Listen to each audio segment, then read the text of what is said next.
Bismillahirrahmanirrahim. Assalamualaikum warahmatullahi wabarakatuh. Alhamdulillah wa syukurillah wa salatu wassalamu ala rasulillah wa la hawla wa la quwwata illa billah amma ba'du. Jamaah dirahmati Allah subhanahu wa ta'ala. Alhamdulillah pada kesempatan yang penuh barokah ini dengan izin Allah subhanahu wa ta'ala kembali kita dipertemukan di masjid kita di kajian pagi. Insyaallah kita akan lanjutkan kajian kitab Riyadhus Shalihin ya. Kita akan masuki bab yang ke-350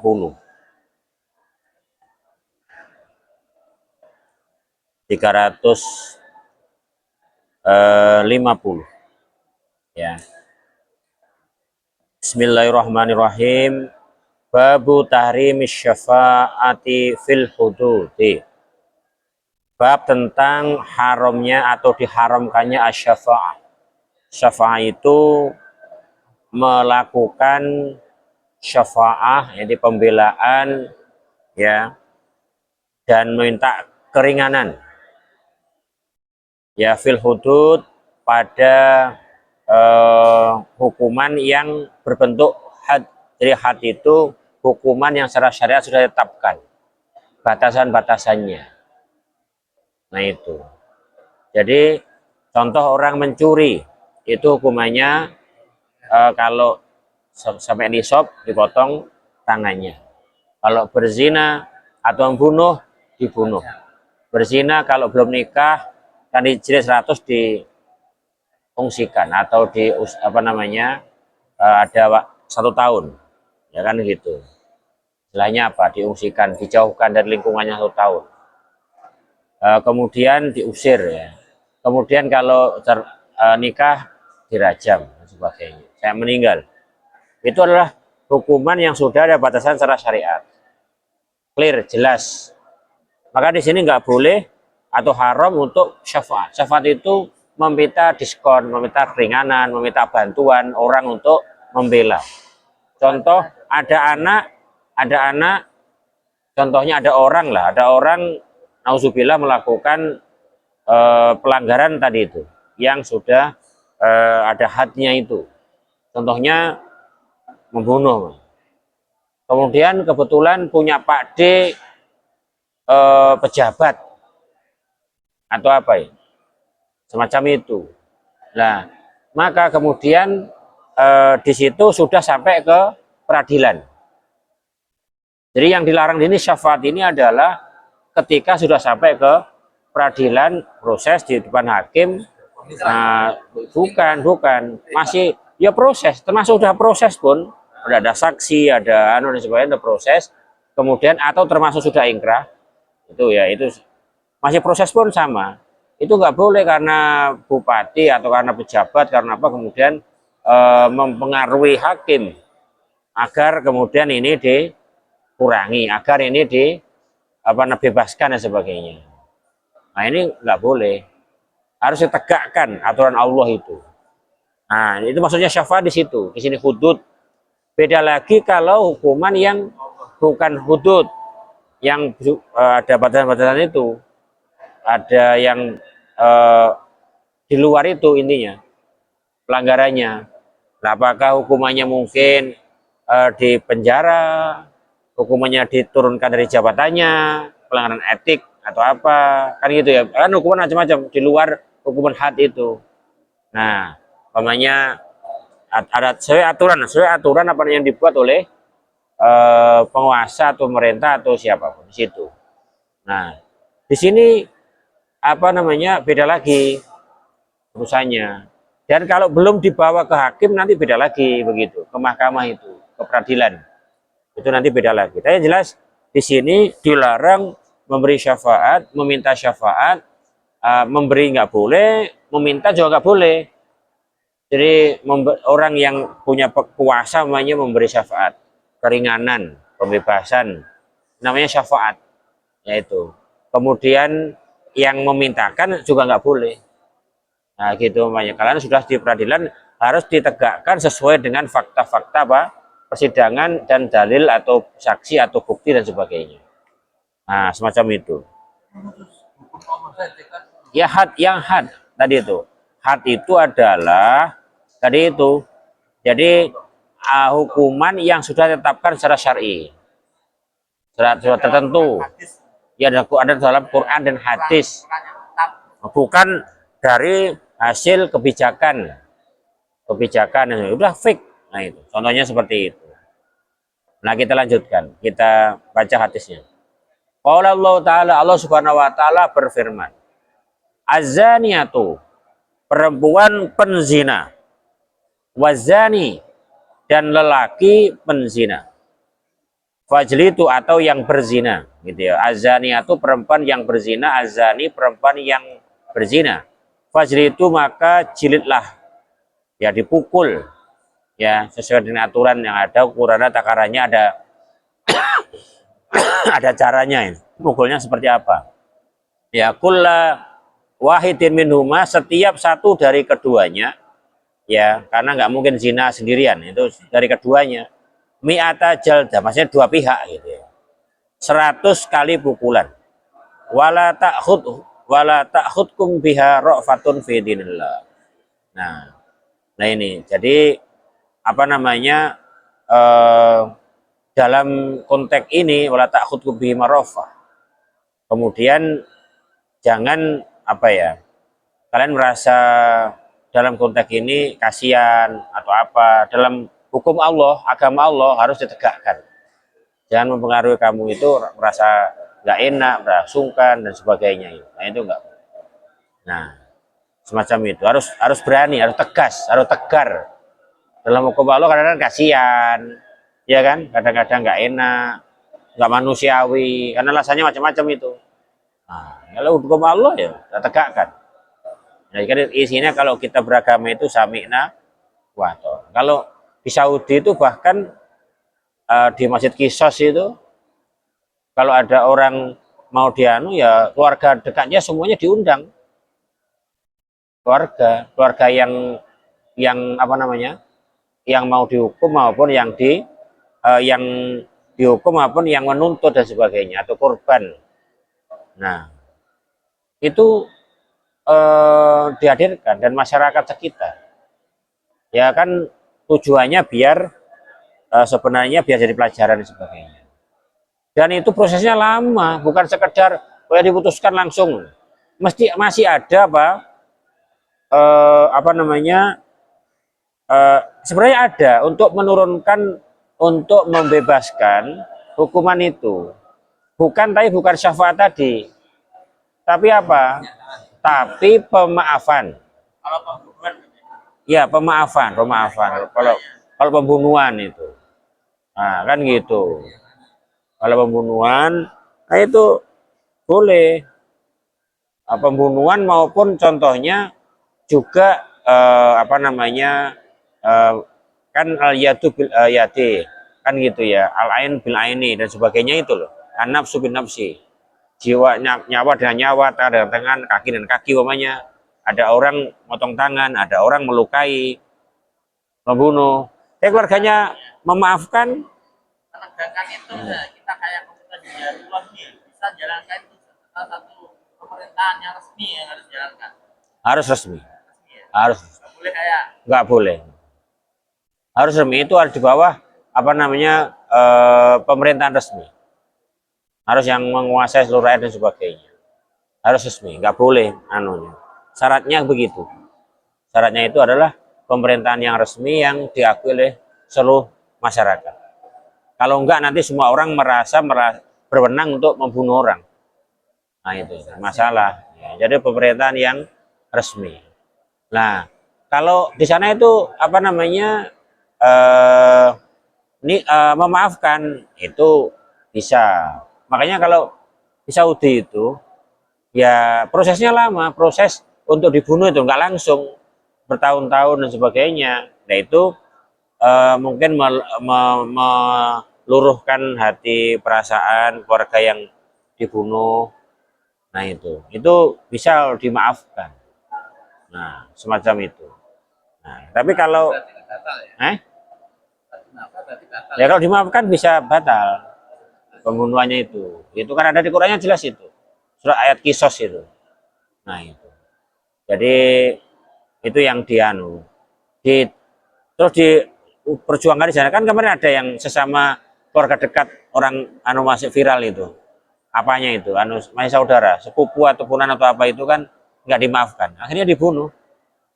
Dikisos maksudnya. Dikisos. Tapi ingat, orang yang dikisos itu bukan berarti dia memang secara hukum duniawi dia salah di kisos. Dan di hadapan Allah dia di kisos itu karena dia juga taat sama hukum Allah. Ya dosanya suci dan sebagainya. Menghadap Allah dalam keadaan apa? Insya Allah bersih dan seterusnya. Makanya prosesnya juga lama sampai dia siap, sampai dia untuk apa namanya betul-betul ingin kembali kepada Allah. Jadi kan itu pemahaman yang luar biasa dipahamkan bahwa ini ketika dihukum itu bukan berarti dia apa namanya seakan-akan sampai sana dosanya nempel terus. Enggak, kalau dia ikhlas, dia menerima hukum Allah dan hukumnya sudah, insya Allah ya sudah. Itu loh, itu di sana sebenarnya. Bukan kemudian terlaknat terus, dibunuh, dikisos, kemudian orang terlaknat terus dan sebagainya. Ini sudah menebus dosanya. Iya, ya insya Allah. Semua itu pembahasannya seperti itu. Ini pembahasan nanti kepada kisos dan sebagainya temanya. Makanya itu bukan kok kemudian tiba-tiba dibunuh, dipahamkan betul. Ya tadi itu dan keluarga dipahamkan dan sebagainya, semacam itu. Ada masyarakat utang darah, nyawa darah, utang nyawa darah, jadi taruh langsung. Nah itu beda lagi, nggak boleh. Beda lagi kalau orang mempertahankan nyawanya, mempertahankan apa namanya hartanya. Satunya adalah di situ orang yang melanggar syariat, satunya di situ orang yang membela diri yang itu diizinkan secara syariat. Makanya kan ada dalilnya, waman kutila duna nafsihi fahuwa syahid, waman kutila duna ahli fahuwa syahid, waman kutila duna malihi fahuwa syahid. Jadi orang yang terbunuh ketika mempertahankan apa namanya jiwanya, nyawanya, membela diri, ya mau dibunuh dia, mau dirampok, mau diawan, kemudian dia mempertahankan diri semampunya, ternyata kalah, terbunuh, maka secara syariat dia syahid. Dan ada pokoknya keluarganya mau diganggu, keluarganya mau dibunuh, di nauzubillah dirampok atau apa, keluarganya mau dia kemudian mempertahankan diri, keluarganya itu bukan diam aja. Nah, kehormatannya mau diganggu dan sebagainya, dia membela diri, maka dia syahid. Hartanya mau dirampok, mau dirampas, dia mempertahankan diri dan terbunuh, maka syahid. Nah itu kan beda, satunya tadi itu merampok, yang hukumannya nanti juga ada, hadnya, yang satunya mempertahankan. Nah semacam itu beda lagi. Nah ini Masya Allah. Itulah kayak di Saudi juga gitu, mediasi. Kayak dulu kasusnya apa namanya, secara eksekusi sebenarnya kan nggak sekaku itu. Diputuskan ini kisos langsung besok, kan enggak juga. Enggak juga seperti itu. Apa namanya itu kan masih ada peluang tadi itu memaafkan. Keluarganya itu memaafkan. Dan itu sampai ditunggu juga kisos itu dilakukan, orang yang mau dikisos siap-siap betul, siap untuk kembali kepada Allah. Itu kan sebenarnya mengantar untuk kembali kepada Allah dalam keadaan bersih, dalam keadaan terhormat, kan seperti itu, bukan lagi hina di hadapan Allah. Di hadapan manusia mungkin persepsi orang beda, tapi di hadapan Allah itu mulia karena dia mengikhlaskan dirinya untuk dibunuh untuk membersihkan salahnya. Wah itu luar biasa, itu proses lama untuk orang sampai sadar ke level itu. Kalau belum sadar, belum anu kan ya nggak akan di anu. Jadi itu memang nggak sederhana. Nah kalau itu kan masih ada namanya mediasi, ya masih mungkin itu. Tapi itu bukan anu loh ya, bukan tadi itu pembatalan hukuman atau peringanan hukuman atau penggantian hukuman atau pembebasan dan sebagainya gara-gara syafaat anu apa namanya ikut campurnya orang berkuasa atau orang yang berwenang untuk membebaskannya. Itu beda lagi, itu syafaat. Nah masih ada peluang, nah, semacam itu. Ini hadisnya kita baca dulu. Wa an Aisyah, dari Aisyah radhiyallahu anha, semoga itu kepada beliau, anna Quraisyan, bahwasanya apa namanya, anak bahwasanya orang Quraisy, ahammahum sya'nul mar'ah. Jadi ini apa namanya, orang-orang Quraisy itu ahammahum, ya, ahamma yuhimmu, dari apa namanya,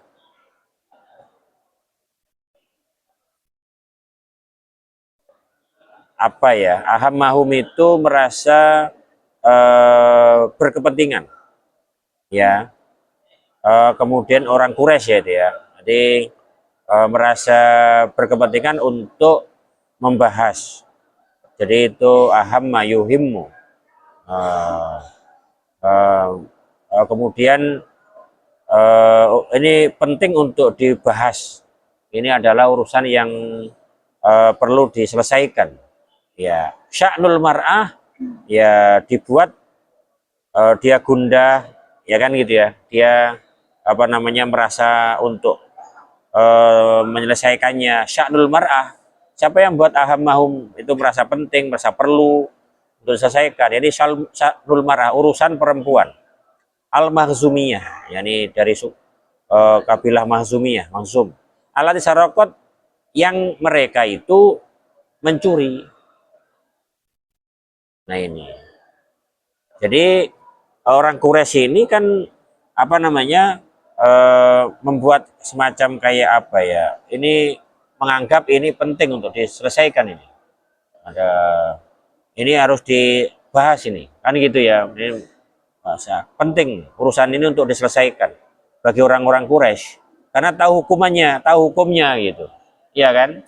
Nah ini perempuan Makhzumiyah. Nah bagi mereka ini harus dibela ini.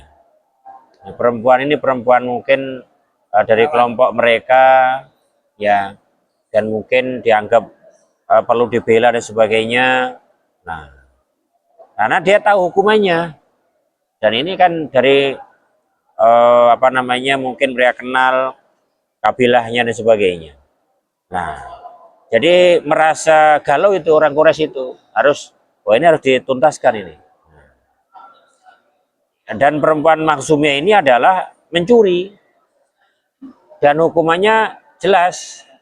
Nah, kepotong tangan gitu. Faqalu, maka mereka kemudian orang Quraisy itu ngomong, man yukallimu fiha Rasulullah, siapa yang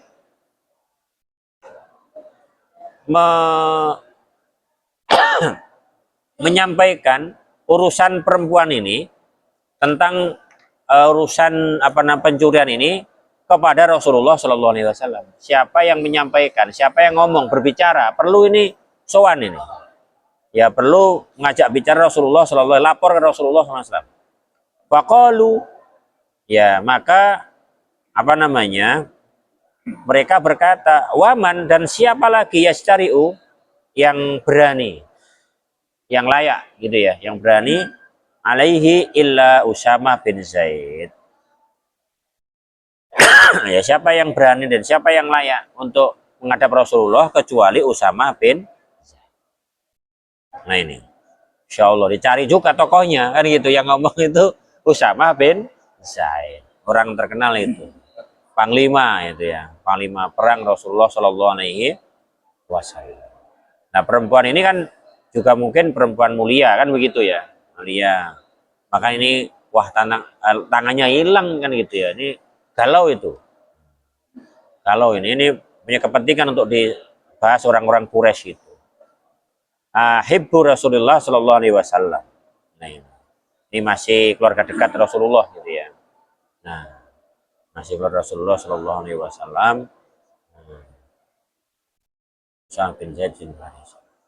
Nah fakallamahu, maka Usamah, maka Usamah ini betul-betul berbicara ke Rasulullah, ya mengadakan pertemuan ke Rasulullah dan sowan ke Rasulullah, mengajak berbicara terkait itu. Faqala Rasulullah, maka Rasulullah SAW bersabda, atashfa'u fi haddin min hududillah, apa kamu meminta syafaat, meminta keringanan dan sebagainya.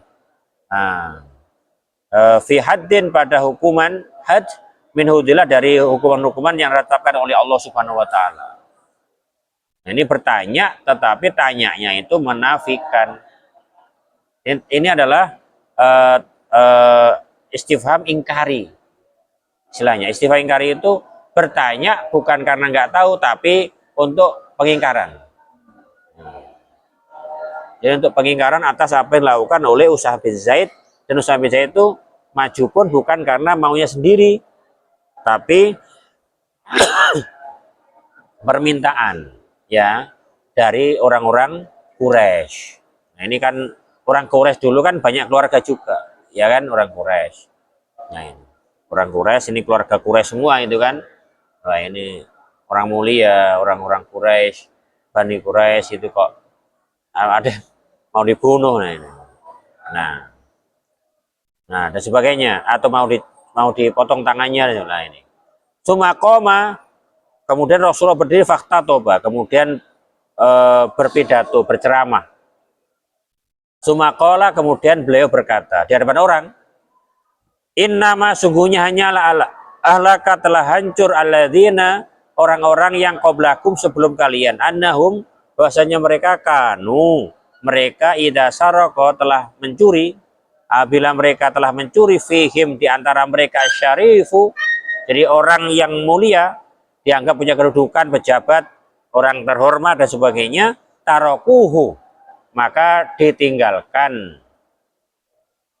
Jadi kalau mencuri dan yang mencuri itu orang mulia, orang punya kehormatan bagi masyarakat, tokoh dan sebagainya, maka taroku dibiarkan, tidak ditegakkan hukuman sebelumnya itu umat sebelum kalian.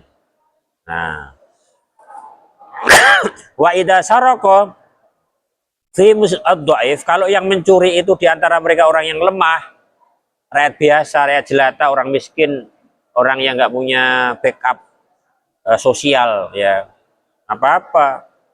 Aqamu alaihi al-hadda, mereka menegakkan had hukuman. Nah, ini masya Allah itu. Nah, seperti itu. Nah, jadi ahlak telah hancur. Mereka umat sebelum kalian hancur gara-gara apa? Kalau bahasanya itu kan apa, tegas ke bawah, lemah ke atas, tumpul lah, tumpul ke atas, tajam ke bawah. Itu dulu begitu. Sampai sekarang. Nah, sekarang sama. Nah, dan Rasulullah nggak mau itu. Rasulullah harus menegakkan itu. Maka beliau bersumpah, wa'aimullahi, dan demi Allah gitu ya.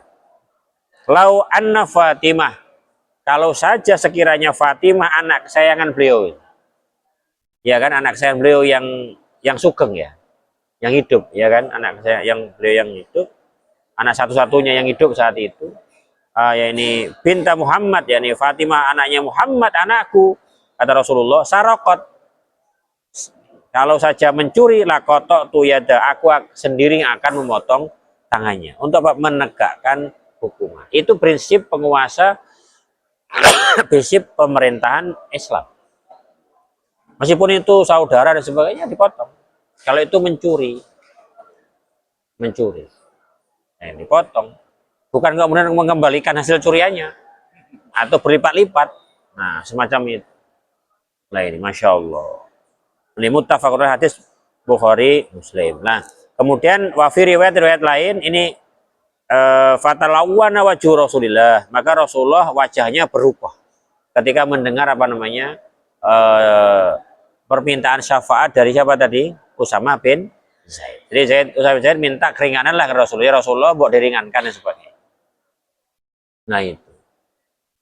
Maka ini ada kasus lain itu ya. Kasus lain. Ada orang dulu ini Rasulullah tegasnya. Kalau sudah ke Rasulullah tegas. Di hadis di kitab ini ada. Jadi bahwa dulu itu ada seorang berperkara ke Rasulullah. Kemudian Rasulullah telah memutuskan bahwa yang istilahnya namanya berperkara itu mesti ada yang diputuskan, ada yang menang, ada yang kalah, atau ada yang salah, ada yang benar secara sesuai fakta-fakta yang ada. Kan begitu. Sesuai fakta-fakta yang ada. Dan Rasulullah sendiri itu kan memutuskan sesuai dengan fakta yang ada. Makanya dilarang bohong kan, ada sumpah dan sebagainya. Ya kan, kalau sampai ada yang bohong dan sebagainya, maka urusannya kepada Allah Subhanahu wa Ta'ala. Saya fakta-fakta dan disumpah, nggak boleh bohong. Nah, ini berkata saksinya atau pelakunya dan sebagainya. Kalau zaman Rasulullah begitu, makanya kalau zaman Rasulullah orang itu udah bersumpah dan melakukan tidak kan bisa berbebas. Itu memang dalam Islam itu dibiasakan untuk orang jujur. Dan sudah ada saksi. Kalau sudah ada saksi, ya kan, nah ini kan nanti ada saksi, ada dan sebagainya, saksi yang dipakai dan sebagainya. Itu orang nggak boleh bohong. Orang kayak sekarang itu ngibul, ngalor ngidul dan sebagainya.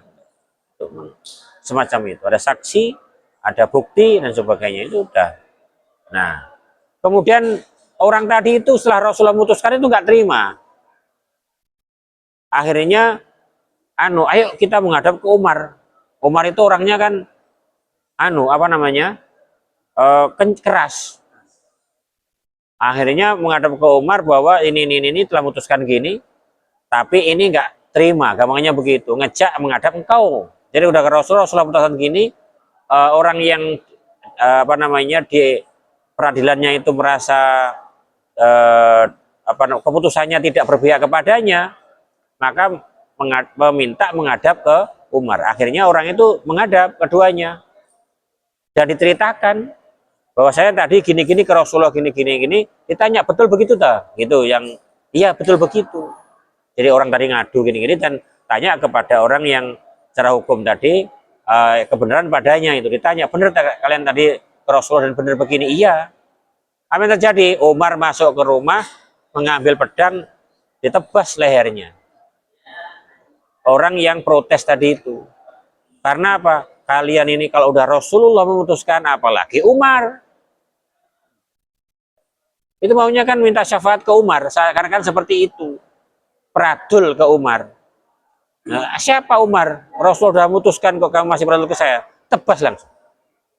Karena nggak terima dengan keputusan Rasulullah.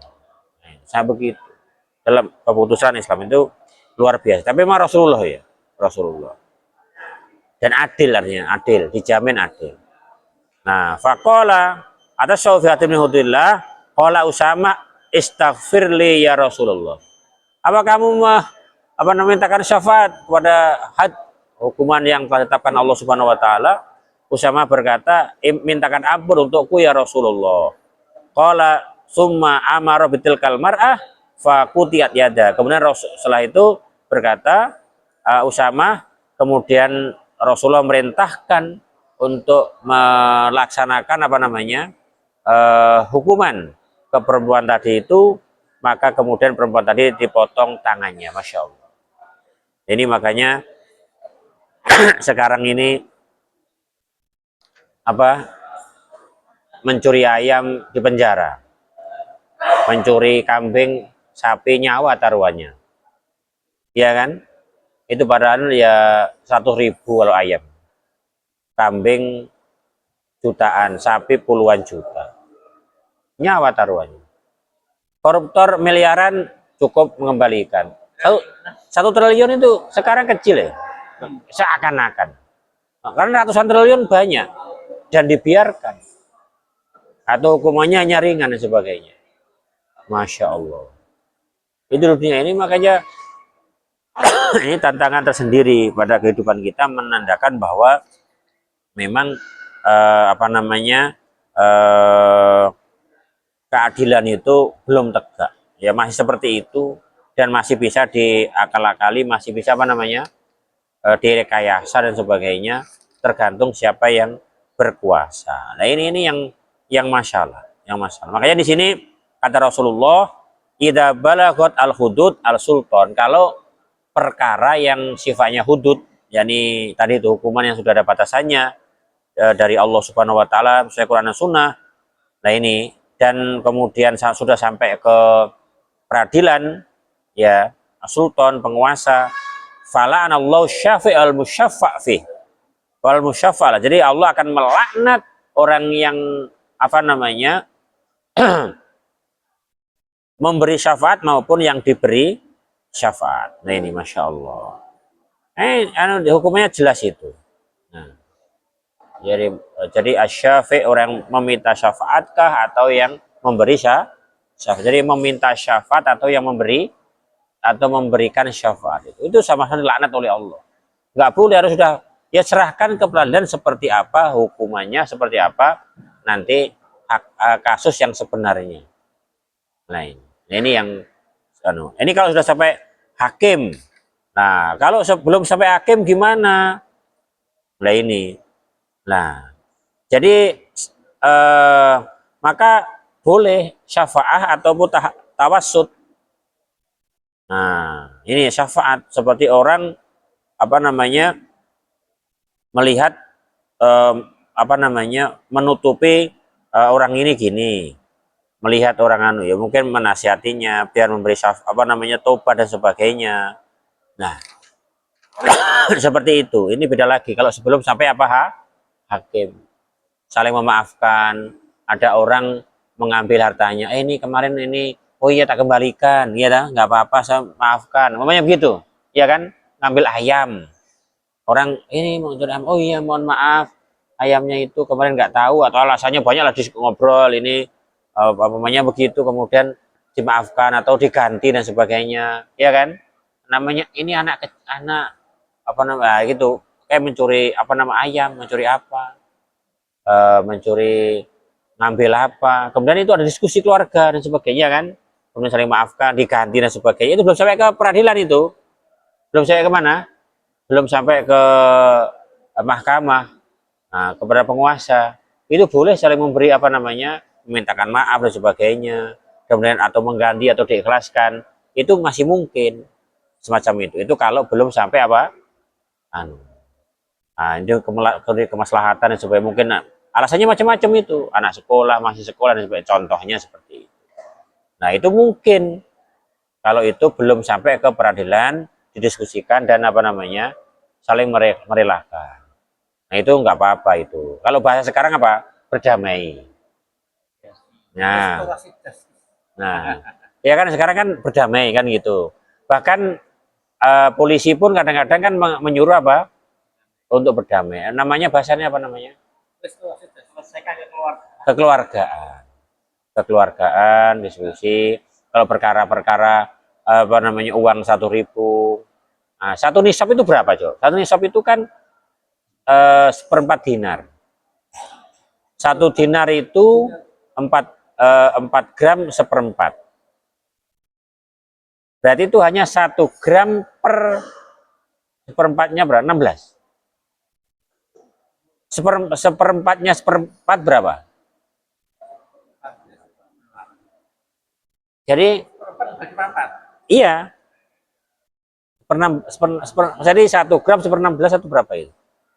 Ya sekitar itu. Ya sekitar itu. Jadi 1 gram, jadi kan 1/4 dinar. 1 dinar itu 4 gram 1/4. 1 dinar itu. Nah, iya, lah ya 1/16. Jadi 1 gram per 16. Per 16 gram emas. Nah, satu emas sekarang berapa? Kalau untuk emas sekarang di Indonesia umpamanya, emas murni itu kan 3 gram 3 jutaan lebih kan, umpamanya begitu ya. Ya, berapa itu dihitung? Sekitar itu. 3 juta lebih. Kalau nyuri segitu, yaitu berat. Ya, ini wajib dipotong tangannya, ini shopnya.